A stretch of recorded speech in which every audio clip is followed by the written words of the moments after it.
Two teams that have not been to the finals for a very long time are into the final of the Africa Cup of Nations in Cote d'Ivoire. Now, the last time Cote d'Ivoire were in the final was when they won it in 2015. And for Nigeria, the last time Nigeria was in the final was when they also won it in 2013. Now, these two sides were not one of the favorites going into this tournament. But right now, they will be playing in the final on a Sunday. Welcome to Sports Tonight. I'm Cecilia Morbe in Lagos. Well, greetings to you wherever you are in the world watching us.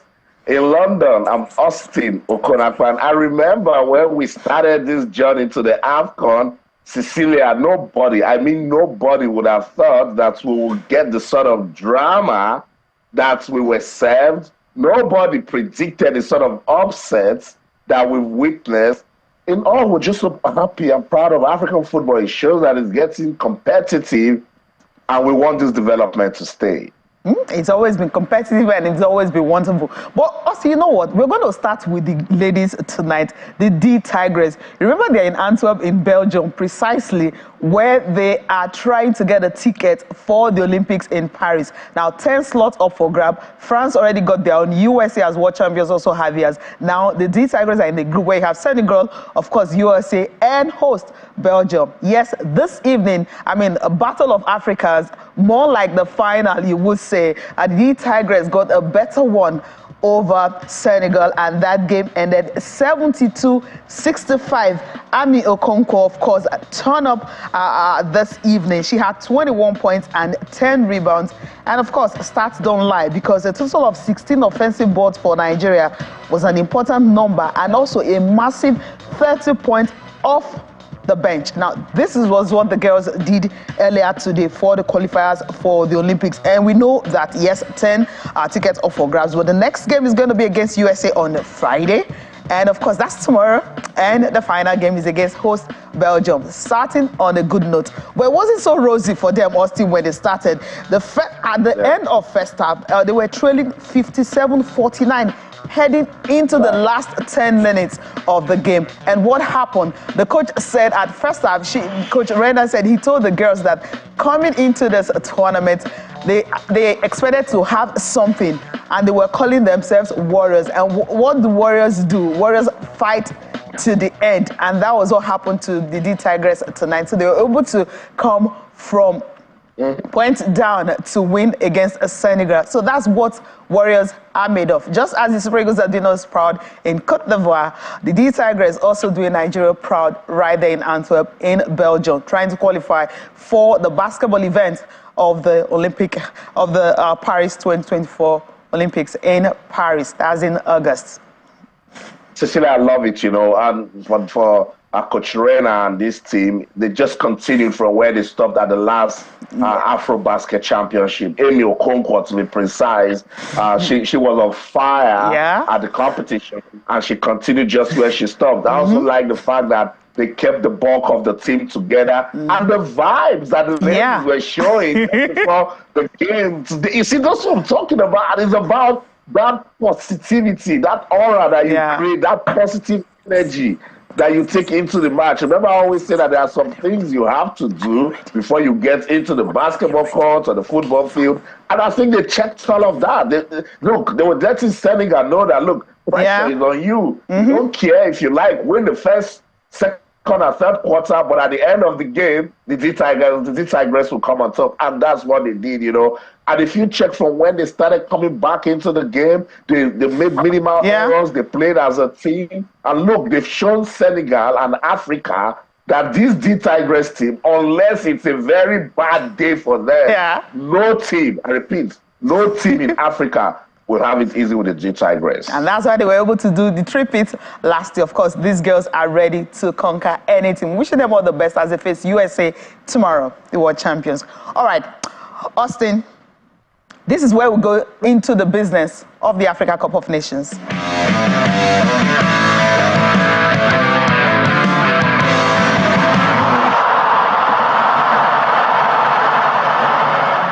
Welcome back, Sports Tonight on Channels Television. Let's get into the African Cup of Nations now. That's the one everyone, I bet you, Cecilia, social media, it was a frenzy. Now you know, if you had that before, now you know that Nigeria, they love their football. I tell you, almost everyone, in fact, people who didn't even used to follow the AFCON, right after the Super Eagles defeated the Bafana of South Africa, they jumped into the conversation. Nigerians are happy. They're celebrating the Super Eagles for qualifying for Sunday finals where they will meet the host Cote d'Ivoire. Remember, walk with us, just in case you forgot.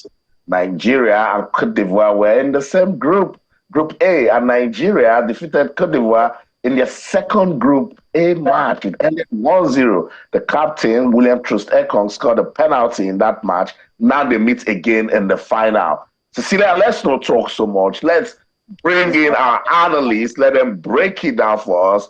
Man of the moment, Stanley Nwabali. Everyone is talking about him. Just in 2021, just in case you've forgotten, Nigeria played a friendly with Mexico.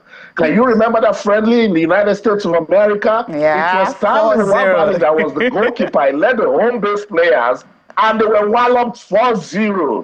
He made a vow after that match that never again will he concede like that wearing the jersey of Nigeria. So I looked around and I said, who can talk well about a goalkeeper? Yeah. Let's celebrate Stanley Nwabali and the Super Eagles. Let's go to Lille in France. Former Super Eagles goalkeeper and captain Vincent Enyeama joins us live on the show. Etubom, that's what they call Chiefs in Akwa Ibom. Good evening. Welcome to Sports Tonight. Yeah, good evening. Good evening. It's a pleasure to be here. Awesome. Good to have you on the show. Bada Akitune Johnson is also standing in the wings. Bada, good to have you on Sports Tonight. Fantastic to be here, to be joining you live from Abidjan. I'm a few meters away from where it will be going down on Sunday, where Nigeria takes on Cote d'Ivoire. Can't wait. Sweet. Can't wait for that one. Sweet. Let's go to Vincent Enyeama. Look, Vincent Enyeama, I can't explain what this AFCON has done to us, because when it was starting, we had fears. I'm sure every day you were praying and wondering, when are we going to get a replacement for Vincent Enyeama? People are saying that Stanley Nwabali, that's him in your picture, that is a clone of Vincent Enyeama. Vincent Enyeama, tell us, what don't we know about this goalkeeper and you? Might just be a clone. No, but seriously, we let's just not take it away from him. He's done a great job. He's done himself, his family. He's done well for his generation, for his kindred, for his next of kin, and all of those people around him. His fans, his supporters. He's done well. He's created a niche for himself in that team. He's created a spot for himself. He's done so well. It's not about him being my clone, but it's about him standing up, when we all needed him, when we needed a replacement, when we needed someone to fit in the shoes, someone to stand in the gap. He came in and he did so well. And I must commend you. You're one of the many ex-internationals that I know that are standing behind this team, wishing them well. Why do you have so much confidence in this team, just even before the AFCON started? Yeah, because if you look at the team, you see that they've got depth, they've got quality. This we can easily say that it's a golden generation of Nigerian football. Take it or leave it. This team will rule Africa the next few years because they're young, they're in their prime, they're active in their teams. So they stand that chance of ruling Africa the next 2 to 3 years. That I'm sure. But then I had that confidence because I saw the quality in the team and a white coach for that matter. So I know something good might come out. Bada Akintunde Johnson, you didn't express this sort of confidence. Have you made a U-turn now? Well, no, it's been a while we spoke, Austin. What happened after the group matches were concluded was that I came on TV and made a bold prediction that the team was going to go all the way and win it. And my reason was that, as they say, attacks will win you games, but defenses and a solid goalkeeper will win you titles. And that's exactly what's going on. I don't remember very much in AFCON history how many teams have gone from the first game to the semifinals, haven't just considered one goal, shut out Cameroon, shut out Ivory Coast host. a very hostile environment. That team is very difficult to play against. Teams don't create much against us. Yesterday, maybe the first half was a one-off in terms of the intensity of the Nigerian team, sort of dropping off a little bit, South Africans creating chances, balls over the top, catching our men. We played a high line, which is quite uncharacteristic. And I thought just the fact that Osimhen wasn't leading the press as he had done from the very beginning. Obviously, we know he had abdominal concerns before that game. And very, very early in the game, he was already holding his stomach. So the intensity with which the front three were pressing opposition before yesterday's game sort of dropped off in the first half, and the South Africans capitalized on that. Of course, it has a domino effect. The man who leads the press isn't pressing as much anymore. The other players sort of start to feel the impact of that. And so the South Africans, got on the ball a lot. But in the second half, it was corrected. And so the lines in between defense, midfield, and attack got a lot closer. The South Africans found it more difficult to create chances against us. But to answer you specifically, Austin, I became an ambassador of this team, one of the biggest evangelists of this team, immediately after the third group game against Guinea-Bissau. I just knew that it was written in the stars, this team would go on in this competition. Cecilia, Super Eagles fans in London, they are still celebrating. People cannot wait to have that watch party on Sunday. What's the mood in Lagos?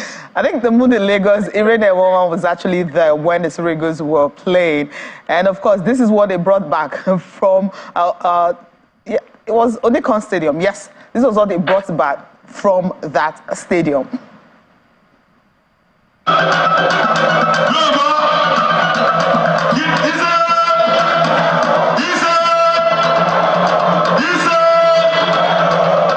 Nwabali Johnson Arena Onikon is one of the several Lagos is a goal mega viewing center where football fans and enthusiasts who are not opportune to be in Côte d'Ivoire can also come watch games of the Super Eagles on giant screens laced with entertainment organized by the Lagos State government.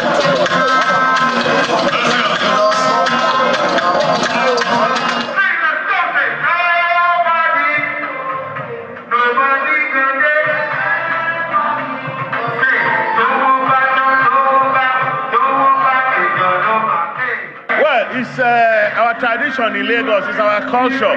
Lagos is the headquarters of entertainment in Africa. It's the headquarters of sports. Many of these guys who are playing for Nigeria today, they have one connection or the other with Lagos. So Lagos cannot do less than this. Lagos has brought everybody here to Onikon so that we can show the world how it's done. The match is being played in Côte d'Ivoire, but you can see that the crowd in Lagos is even bigger than the one in Côte d'Ivoire. It's because we know the role of sports in unity, the role of sports in bringing Lagosians together. With the semi-final clash between the Super Eagles of Nigeria and South Africa underway, the anxiety mounts as the Lagos fans anxiously await an opener.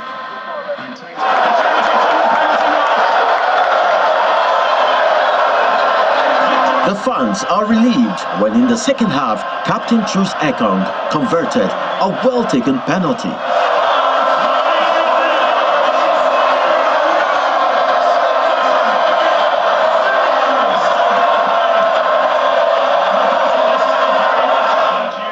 The game drags into penalty. The stadium, however, soon erupts into joy with the Eagles' triumph in the shootout.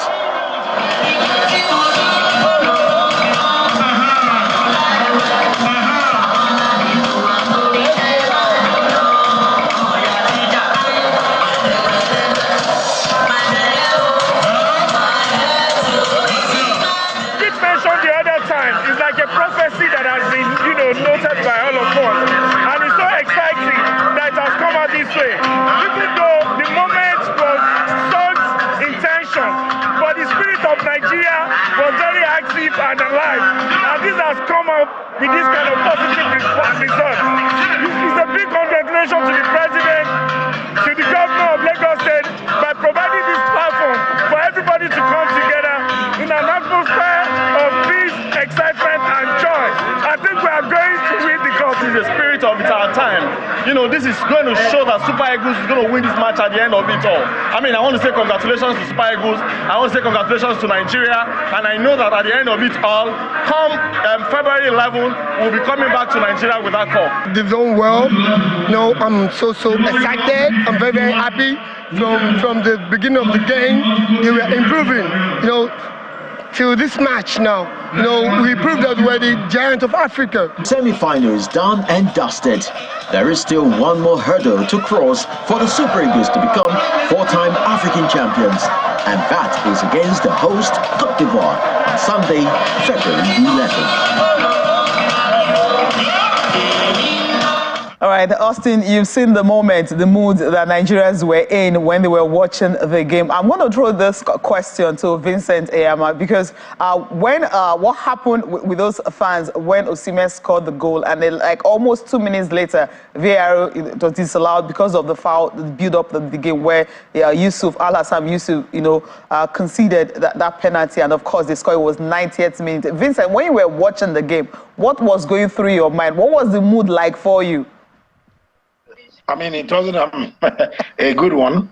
It wasn't a good one. One that in my house we were all unhappy. We were like, oh God, why? VAR say no, VAR say no, VAR say no. You know, that was the mood. We were very, very disheartened by what happened. But this is it. This is football. It happens. And the important thing is that we went through it. Important thing is that we overcome at the end. We overcame at the end, and everything went our way. That's just it. But we were not happy at all. Mood was down. We were now saying, "Oh, what is this? The goalkeeper of South Africa is very good with the penalties and all of that." But then, cross our fingers for the team and hope for the better.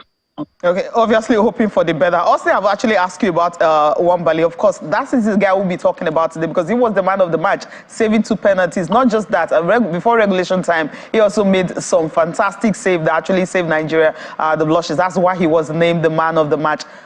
I mean, that's kind of a goalkeeper. I was reading about his profile when he talked about the fact that Manuel Neuer is actually his idol. And of course, we knew what you did for Nigeria. Since, you know, you left, it's been hard for Nigeria to actually get a good goalkeeper. Do you think Stanley Nwabali will fit into that shoe, that very big shoe that you left behind? The big thing I would want to say is that he shouldn't try to fit into any shoe. He should only try to create his own path, his own legacy. He's only trying to do what is good for him, what is good for the team. And I mean, he's very lucky that he's playing in a team that is adopting a very defensive style of play and play more on the counter-attacks. I mean, that will really help him keep a lot of clean sheets.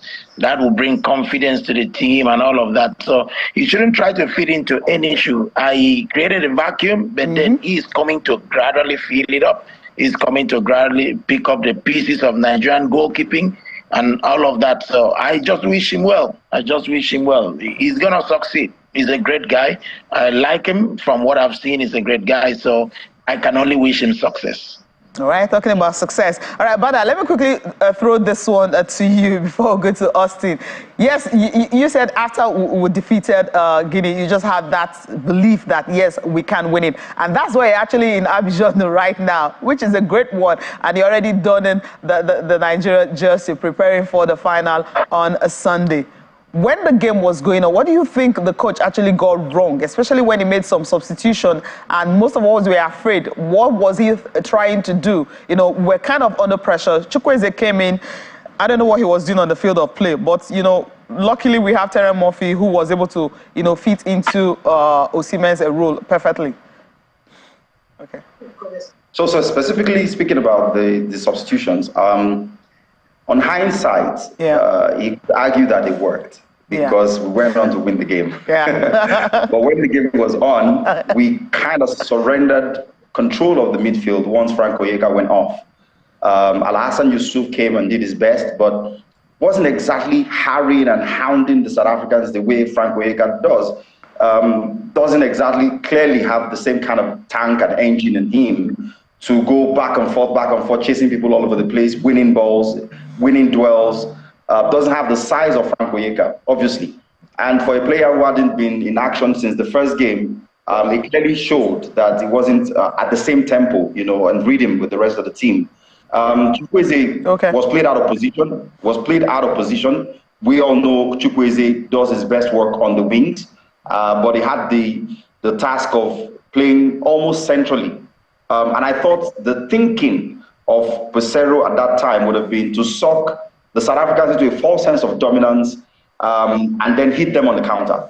And on one occasion, Chukwueze played a sweet slide rule pass that played Ademola Lookman through on goal, one-on-one with the goalkeeper. And I thought Ademola Lookman should have shot first time, but he wanted to round the goalkeeper, and Williams made a brilliant save, just claimed the ball very quickly before he could do damage. So overall, the manager will say yes, the substitutions paid off, especially because some of the players who came off the bench, like Terry Murphy, went on to score their spot kicks. But I thought those substitutions in real time sort of allowed the South Africans grow more into the game, especially because we were 1-0 up. And growing into the game means they were playing more and more in and around our penalty area. And that's how we considered that late penalty when Al Hassan made that tackle on Percy Tau in the penalty box. But like legend Vincent Enyeama says, they say all is well that ends well. We went on and won the game, so there's no need for revisionists or revisionists. The substitutions worked, I would say, Cecilia. It did work. All right. Let's go on a quick break, Austin. When we come back, of course, we get into the business of talking about the game between Nigeria and South Africa. Of course, Cut the Voice coming on Sunday.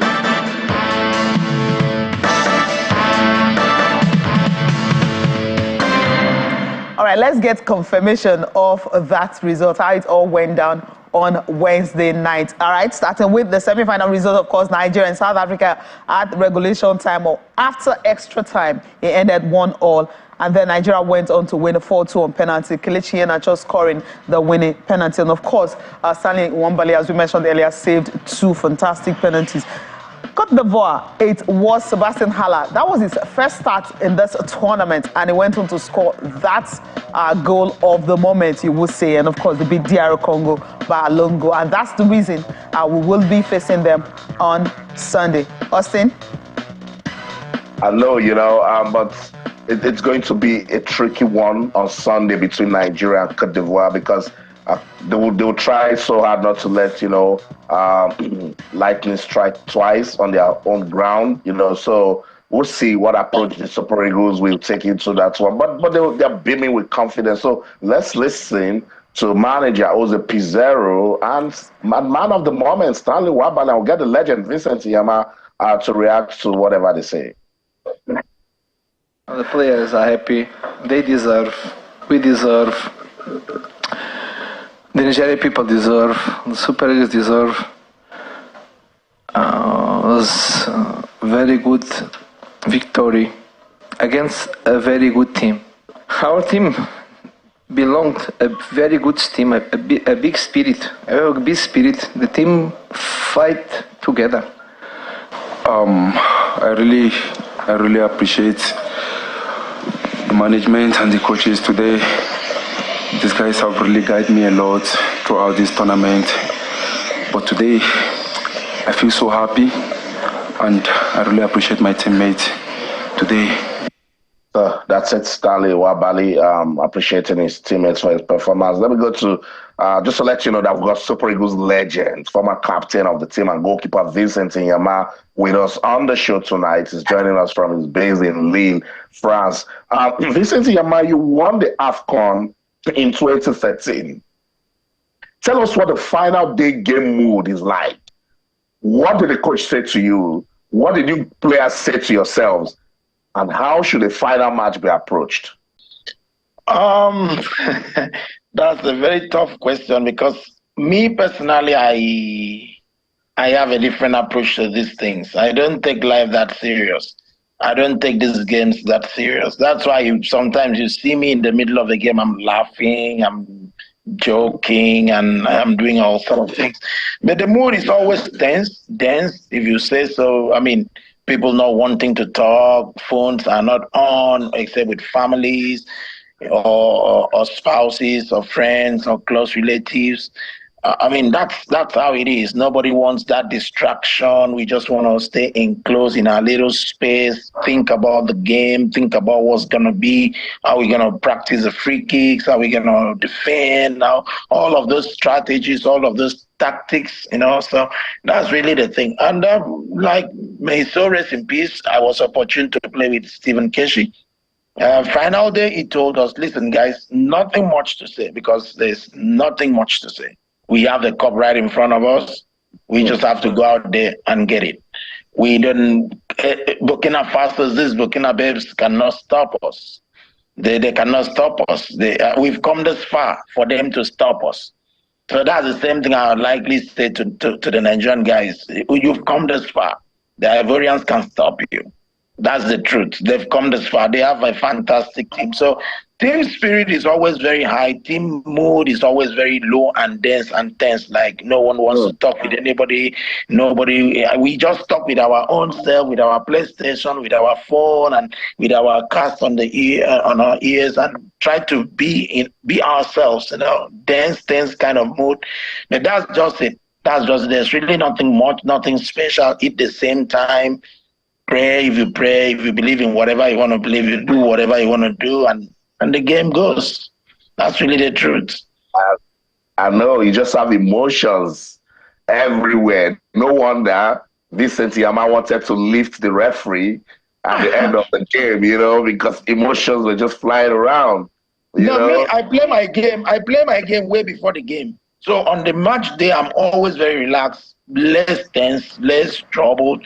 I'm always playful, because that's my own way of, taking off the pressure, my own way of letting it out, breathing, being alive, being free of tension and pressure. So I laugh, I smile. But I'm so focused because I already played and studied the whole game days before. Awesome. Bada, what can be the difference? What can make it happen for the Super Eagles of Nigeria on Sunday? I think, first off, we've got to take lessons from the last game. I don't know the wisdom behind playing Olaina, one of the star players, in my own opinion, on the left side of defense. He did well there because, of course, he's comfortable both sides, but I think he does his best work on the right side of defense, and his club history says that. Fulham, he played that position. Nottingham Forest, that's where he plays. Even when he was at Chelsea, that's where he plays. That's where he always plays. Because, that he's two-footed or he's comfortable on his weaker foot doesn't mean that, he'll enjoy playing out wide, but he did a decent job. But overall, I thought we were trying to overcompensate because Calvin Bassey was then pushing out too wide all of the time, and it was getting caught with balls over the top. So I think Olaina going back to his regular position, Zaidu Sanusi, I saw him in training today. He was smiling. That must mean that he's healthy enough to train. And if he's healthy enough, there's a high chance that he plays. So Zaidu goes back to his position. Shout out to Osai Samuel. He did well within the circumstance. Hadn't had minutes in this competition, got called up to play and perform in a high-pressure semi-final game, and he acquitted himself very, very well. So shout outs to him. Unfortunately, he has to drop back to the bench. Frank Onyeka, I hope, is fresh enough to start in his position. We just need to get our starting 11 that has prosecuted this competition from the start back in. Thankfully, no suspensions, no injuries. Hopefully, our star man, Victor Osimhen, is now even healthier than he was against South Africa in the semifinals. If we have our first 11 starting that game and they play with the same intensity, the front three, Simon, Osimhen, and what was his name? The right winger now, putting pressure on the ball. Because when we play the high line, as Vincent will attest to, when you play a high line, you can't give the opposition midfielder time on the ball to pick their pass and play balls in behind. And that happened a lot against South Africa. When you play high line, you've got to put pressure on the man with the ball. You've got to, close them down, charge them down when they have the ball, so they don't have time and space to pick passes and pick holes in our defense. I feel that the Ivorian team is not as organized and cohesive as the South African team, so I don't expect them to give us that much problem. What they do is hard running, and they want to, sort of reduce the game to a physical battle. But the Super Eagles, as they did in the first game, can stay patient in the game. If we quieten the vociferous supporters in that stadium early enough, get an early goal, that place goes dead, then we can calm down and play our game. Or if that doesn't happen, don't concede early, because the moment you concede early, they smell blood, the whole place goes, berserk, and the players can feed off that energy and keep going and going. The Ivorian team that struggled to qualify from the group stages hasn't really changed much. Yes, they brought in the Brighton guy, more often now. Hala didn't play much in the first round. He's come on now. Frank Casey has found his form during the competition in the middle of the park. But they're not a team. They're a bunch of individual players who have shown in moments in this game. The Nigerian team is more of a unit. It's a solid defensive shape that's breaking away at lightning speed. We didn't see the best of Ademola Lookman in that game. Hopefully he's fresher. He probably was burnt out because he's done 11 to 13 kilometers per game since the beginning of the competition. That takes a toll on you. So let's get some freshness back in the legs. Let's get the starting 11 back in, and there will be nothing standing in the way of Nigeria and a fourth AFCON trophy at the end of the game. Interesting. All right, let's listen to the key players, especially the captain, William Troost Ekong. Yes, vice captain. Akme Musa is still the captain otherwise, except the coach will have to change that. And also, Shemi Ajayi after that game against South Africa. Yeah, difficult. I think we have to give credit to Rowan Williams. I think he's been fantastic this tournament. He carried the team here to the semi-finals, not just in the penalty shootout, but I think throughout the game, his distribution, his saves have been fantastic. So yeah, it makes you think twice when you put the ball down on the spot. But I was happy I got the better of him today. Of course, I think he's been fantastic to come into the tournament without any experience with the team. To be called upon, to stand there. I think he's made fantastic saves. Today was a highlight with the penalties, but during the game as well, he made great saves. And I think he's helping the defence and the whole team, so I'm very proud of him. No, I think that's an emotional roller coaster, and I think it makes the AFCON very exciting. I think also they deserve probably something in the game because they had some good chances and they played well. So I'm happy that we won it, but we have to give credit to South Africa. That's amazing. I would have liked to win in 90 minutes. We thought we had it wrapped up when it was 2-0. Unfortunately, a VAR decision overturned it, but we got the job done in the end. Well done to the penalty takers, and a massive well done to the keeper as well. I mean, talking about the game against South Africa, already we're looking forward to the game against Côte d'Ivoire. Before we take a look at what the Super Eagles will receive, when win the trophy. But let me throw this question to Vincent. You heard Bada talking about what the coach will need to do differently to win the game against Côte d'Ivoire on Sunday. I mean, what's it like playing against a host nation? I mean, in whatever form. Yes, I know you played in some finals. I mean, playing against a host nation. Is there something you guys usually do differently? What's the message that the coach usually pass to you guys when you're playing against a host nation? Like he said, we tried to get us the goals as early as possible. Then the crowd goes down, the noise goes down, and all of that. Then you can settle into play. But I don't see the crowd. I don't see the crowd. That's how I play. I don't know who's in the stands. I don't know who I'm playing. I only see the ball. Once I get on that pitch, this rectangle or the whatever it is, I just don't see any other thing. I see only the ball. So I don't know even if it's 200 million people watching, 50 million people, the crowd, Vuvuzelas and stuff. I don't even see it. I don't hear it. So that's me. So I think they are like that. We are all professionals and we know exactly what it will take us to win against Côte d'Ivoire, Ivorians. It's going to be noisy, it's going to be troublesome, it's going to be all sort of intimidation, but then we are out there to pick our cup and get back to Abuja. That's the most important thing. Nothing concerns us with how many people are on the stands. Nothing concerns us with whatever the referees are going to do, whatever the ball boys are going to do. It's not our problem. Our focus is the ball. The focal point is that ball. The ball and the ball. Where is the ball? We make a block behind it. Where is the ball? We block our goal. Where is the ball? We stand perfectly right in shape behind the ball. So that's just what it's going to take us to win. We will have our chances. I know we have players that can bury the goals, that can bury it. So we have, like you said, we don't need to concede. We stay solid right behind, like we've been doing all along. Yeah. I mean, I don't see Ivorians stopping us. Ivorians can stop us. And of course, this is what we will receive if we win the Africa Cup of Nations on Sunday. The money is bigger than it was before. Now, the Super Eagles of Nigeria will receive $7,000 as winners. And of course, if they don't receive that, I mean, just take a look at the difference. I mean, that's $3,000 difference. So I believe most of the players who want to go for this. Yes, 7,000. Oh, 7 million. $3 million difference. What am I thinking? Simba will easily give that to Nigeria. I give $7,000. $7 million, and of course, $4 million. So that's the amount they will be getting. And the difference, as I mentioned earlier, is $3 million.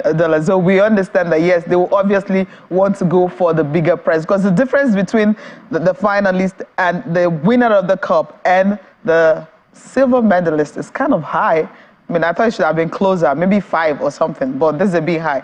That's the difference that we have. And of course, this is what we'll be expecting on Saturday. South Africa will be taking on DR Congo. That's the match that will happen on Saturday, 9 p.m. Nigerian time, before Nigeria's game, which will be on Sunday. And of course, everyone will be waiting for that. So for Sunday, yes, Nigeria and Cote d'Ivoire, also 9 p.m. Now, the South African coach has been giving credit to his players for what they've done so far in the tournament. Let's take a listen to him. Football can be hard. When you see the performance of my team today, and then there is penalties, and then you lose the game, you're not in the final. It's hard to accept that because we played a very good game today. I think we were the best team in the first half. We had the best chances. Nigeria didn't have one chance. No, nothing. In football, it's a big disappointment for everyone because we feel that we played a very good game, and not only today, that we played a very good AFCON. And I'm very, very proud of it. I'm proud of my players. The disappointment is this, but the proudness is that. Yeah, proud in defeat, especially when you come to a tournament and you take out Africa #1 World Cup semi-finalists. You should be proud. But unfortunately, you had to meet Nigeria, who are warriors. And of course, the Eagles had to send the boys home. All right, they'll be playing in 3rd place on Saturday. But, okay, Austin. Yeah, you know, I think Hugo Bros and South Africa should be proud. Yeah. And, you know, the sort of football that they played with Nigeria, you know, they didn't come out to lose. They were daring, they were on the offensive, they didn't show any form of respect. They just wanted to do what they could do. And Bada, I say it again, it's a clear testament that African football is competitive and we must keep this level of competition. Without a doubt, I was going to say the biggest shout out and the biggest credit we can pay South Africa is the fact that a lot of those players, over 90% of that team is drawn from the Premier Soccer League in South Africa. In fact, about 8 of them play for the same team, Mamelodi Sundowns. So that tells you that with the right investment in our local leagues, we can produce teams that are comparable to any team, no matter where they come from. That's a local-based team that gave the star-studded Nigerian team a run for their money, beat Morocco, who were the 4th best team at the last FIFA World Cup. So they came on stock on penalties against Nigeria. Of course, it hurts. The average South African is hurting at the moment, but they can take a lot of pride in how great they've developed their league and the quality that's coming out of it. Even the Nigerian goalkeeper is playing for Chipa United in South Africa. South Africans keep investing and putting the right work in the right areas. And their national team is a testament to the fact that when you invest in your own, you have results to show. Interesting. And if you check this, Vincent, you've said a lot about this team. In fact, you said they will dominate Africa for 2 to 3 more years. How can we build, particularly from the league? Nwabali just 2 years ago was a product of the league. You know, some people are saying now that because he went to Chipa United, maybe some of the training and the infrastructure that he has seen and exposure is part of what has, made him develop the way he is. You played in the Nigeria Premier League. What can we do to make sure that football at that level is productive and supplies to the national team and stay relevant? Like he earlier said, it's investment. I can bet you we don't have up to 5 teams with their own training ground, that have their own training ground, training facilities. You need these things. You need a training gym, a gym for the players. You need a recovery space for the players. You need a resting space for the players. How many of these teams do have that? No. You see a team, a professional team training in a primary school.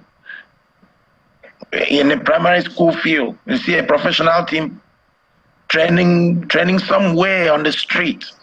This where the problem is. You see a professional team training on the same pitch they're going to play the match on. No, you need a private space. There's so much you're going to do. And then we also running this grassroots thing, this building up of the country's football in the hands of the government. We need more private individuals. We need people. I mean, I am not against anybody, but then I think people like Otedela, people like Globacom, people like Mobile, Exxon, Chevron, Bois, Dangote. What are those guys doing? They should own a team. They should develop. They should invest in Nigerian football. Nigerian, not only football, but sport, grassroots sport. That's where it is. That's the difference. That's just the difference. And most of these teams don't even have academy. We have academies all over the country, but these are privately owned. Yeah. These are privately owned. Club sites should own academies. Club sites, by the time club sites start having their own academy, their own under 10, under 12, under 15, under whatever age category, you see football starts developing. And I think they should also do more of the courses for coaches, for referees. It's a shame. I don't know if there's any Nigerian referee in this competition. There is not so sure. No. So that should be a challenge to the referees association. Who is bankrolling these guys? Clubs shouldn't be bankrolling referees. Government should bankroll referees. Deposit the money with the FA or the Nigerian Referees Association. They pay their referees. You don't know who comes to officiate your match. You know the name. You don't see him. He comes to the city. He officiates your match. He's gone. That's how we are at least going to develop. A whole lot has to change. But then, I still want to say it, individuals must come into football. Yeah, that's right. Yeah, I think that's a good place to leave it. Unfortunately, we're out of time. I must say thank you so much, Vincent and Enyeama, for your time on the show. I will get you back next week to just see if your prediction is right. But before you go, quickly, give us a prediction, a scoreline for Sunday. I have always been saying it's going to be a 2-0 game. Woo. Thank you so much. 2-0 for Nigeria. We're going home. He's coming home. Don't worry. Relax. Okay. Put on your tie. Be ready. Keep the DJ on the side. We're going to party all night. Thank you so much. Thank you. Thank you so much. Bada, give us a prediction for Sunday. I'm going to go 2-1. I think Nigeria will win, as I said, but it's going to be a close one. Those who suffer from jangling nerves, prepare for another, nail-biting encounter on Sunday. Cecilia, unfortunately, I think it's time for us to go. It's time for us to go. I don't think we have to prepare for that nail-biting experience, because that's what we don't want to experience again, Austin. Yeah. That's it. That's the show. In London, I'm Austin O'Connor. And in everything you do, remember, keep talking sports. Bye for now. And I'm Cecilia Mogbe in Lagos. Thank you so much for watching. Of course, I'm going to leave you with FIFA President Gianni Infantino talking about how they intend to actually fight racism and eradicate it from the sports. Have a good night rest. Divided world, we say that football unites the world.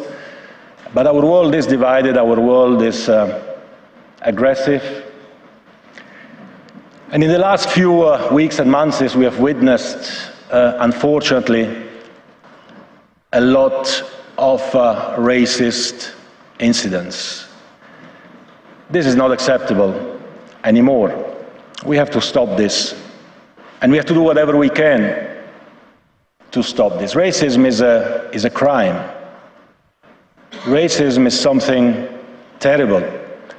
And I can be standing here and say to you all this, and you can be sitting there and nodding at me and saying, yes, that's right. And we will continue, and still racism goes on. We have to eradicate that. And we have some tools in place. The problem is that we have different competitions organizers, different competitions, different rules. And what we all do is obviously not enough. So we have to take responsibility for this. The tools that we have are, of course, a three-step process of the referee who can stop the game, interrupt the game, and ultimately even abandon the game. The disciplinary consequences will have to be a forfeit against the team who has been responsible for the abandonment of the game if a game has been abandoned. We have to start criminal charges against those people who have acted in a racist way. We have to ban them from stadiums worldwide. We have to invest in education, because obviously racism is also a problem of society, but that's not enough, that's not the answer. So what I suggest to you, in addition to all this, is that we work all together in the next 3 months before the FIFA Congress in May in Bangkok, and at the Congress in May in Bangkok we come all together with a strong resolution, united, all together, all 211 countries of FIFA, for the fight against racism. Let's stop racism, let's stop it now, let's do it all together in a united way.